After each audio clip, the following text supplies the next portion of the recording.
పెద్ద movie censor review అయితే complete అయిపోయింది. ఎలా ఉంది ఏంటి ఇన్సైడ్ రిపోర్ట్స్ ఎలా ఉన్నాయి మాట్లాడుకుందాం. సినిమా మీద ఎలాంటి ఎక్స్పెక్టేషన్స్ అయినా పెట్టుకోండి, ఖచ్చితంగా అది దాటే ఉంటుంది. సో వాళ్ళు చెప్పే ప్రకారం అయితే అవుట్ స్టాండింగ్ ఉందంట నిజంగా. యాక్చువల్లీ సెన్సార్ జరిగినట్టు కూడా ఎవరికి తెలియలేదు, చాలా స్మూత్గా సైలెంట్గా జరిగిపోయింది. ఎందుకంటే ఈ రోజుల్లో మనం చూస్తున్నాము సెన్సార్ రివ్యూను కూడా కొంచెం నెగిటివ్గా మాట్లాడుతున్నారు. ఎందుకంటే సెన్సార్ పర్స్పెక్టివ్ ఎలా చూస్తారు, సో వాళ్ళకి కొన్ని ఎలిమెంట్స్ ఉంటాయి, కొన్ని లిమిట్స్ ఉంటాయి.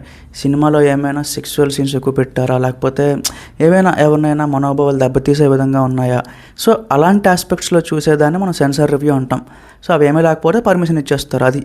బట్ మనకి ఇక్కడ ఏంటంటే కొన్నిసార్లు చాలా రేర్ మూమెంట్స్లో సెన్సార్ బోర్డు వాళ్ళు ఆ స్టోరీని ఎలా ఫీల్ అయ్యారు, అసలు ఏంటి అనేది కొన్నిసార్లు బయటకు వస్తూ ఉంటుంది అనమాట. సో ఇప్పుడు పెద్ద మూవీ కూడా అదే జరిగింది. సెన్సార్ జరిగిపోయిన తర్వాత అది ఏదైతే వాళ్ళు ఉంటారో బోర్డు మెంబర్స్ వాళ్ళైతే బయటకు వచ్చి కొంతమంది మీడియా రిపోర్టర్స్ వీళ్ళతో కొంచెం షేర్ చేసుకోవడం జరిగింది. మీకు అఫీషియల్గా ట్విట్టర్లో ఏవైతే ఉంటుందో మీకు పెడతాను కూడా చూడండి. సో వాళ్ళు చెప్పే ప్రకారం అయితే అవుట్ స్టాండింగ్ ఉందంట నిజంగా పెద్ద మూవీ. ఆ క్లైమాక్స్ ఏదైతే ఉందో నిజంగా అందరూ అట్రాక్ట్ అయ్యి దానికి ఎడిక్ట్ అయిపోయేటట్టు మళ్ళీ రిపీట్స్లో చూసేటట్టు ఆ క్లైమాక్స్ డిజైన్ చేశారు అని చెప్పి బోర్డు మెంబర్స్ అయితే చెప్పడం జరిగింది. క్లైమాక్స్ అంటే ఒక స్టార్ హీరో మీద ఇలాంటి క్లైమాక్స్ ఈ షాకింగ్ ఎలిమెంట్ ఒకటి ఉంటుంది సార్.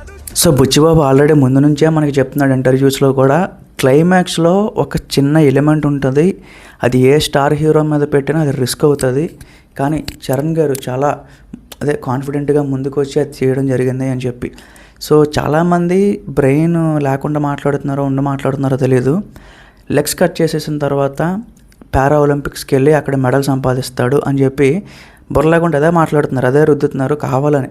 బట్ అది కాదు గైస్, అది ఉన్నా సరే ఇంకొక ఎలిమెంట్, సర్ప్రైజ్ ఎలిమెంట్ అయితే ఉంటుంది సినిమాలో. క్లైమాక్స్ పాయింట్ అంతా కూడా మనకి ఆల్మోస్ట్ 40 నిమిషాల నుంచి 50 నిమిషాల వరకు ఏదైతే మనం ఒక స్టేట్ ఆఫ్ మైండ్ అనేది కంప్లీట్గా మర్చిపోయి వేరే ఒక ఏదో ట్రాన్స్లోకి వెళ్ళిపోయేటట్టు ఆ క్లైమాక్స్ అయితే డిజైన్ చేశాడు బుచ్చిబాబు.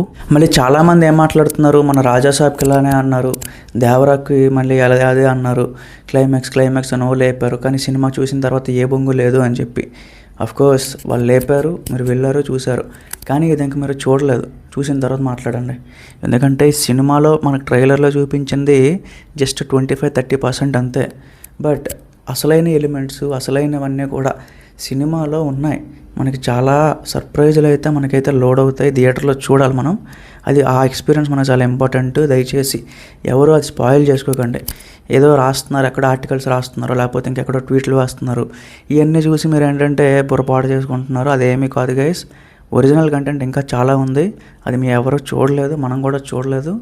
థియేటర్లో చూసిన తర్వాత మాట్లాడదాం. నేనైతే చాలా ఎగ్జైటెడ్గా ఉన్నాను, ఎందుకంటే ఈ సెన్సార్ రివ్యూ అనేది నేను ఎక్స్పెక్ట్ చేసింది ఏంటి, ఎప్పటి నుంచే ఇంక నెగిటివ్ స్టార్ట్ చేస్తారేమో, సెన్సార్ రివ్యూ కూడా బాగాలేదు అనేస్తారేమో. తెలిసిందే కదా మరి, రామ్ చరణ్ గారి సినిమా అంటే ఖచ్చితంగా టార్గెట్ చేస్తారు. సో ఆ రకంగా నేను అనుకున్నా, కానీ లేదు, జెన్యూన్ పేజెస్ నుంచి, జెన్యూన్ ఆ రిపోర్టర్స్ నుంచి మనకైతే ఈ సెన్సార్ రివ్యూ వచ్చింది. అది కూడా చాలా పాజిటివ్గా వచ్చింది. సో ఇంకా మనం తడిగొట్టేసుకొని కూర్చోవచ్చు, అంత ఫ్రీగా ఉండొచ్చు అనమాట. సినిమా మీద ఎలాంటి ఎక్స్పెక్టేషన్స్ అయినా పెట్టుకోండి, ఖచ్చితంగా అది దాటే ఉంటుంది అనేది మనకి ఇక్కడ ఒక ప్రూఫ్ దొరికేసింది అనమాట. సో ఖచ్చితంగా గైస్ వెయిట్ చేయండి, చూద్దాం ఎలా ఉండబోతుంది ఏంటి.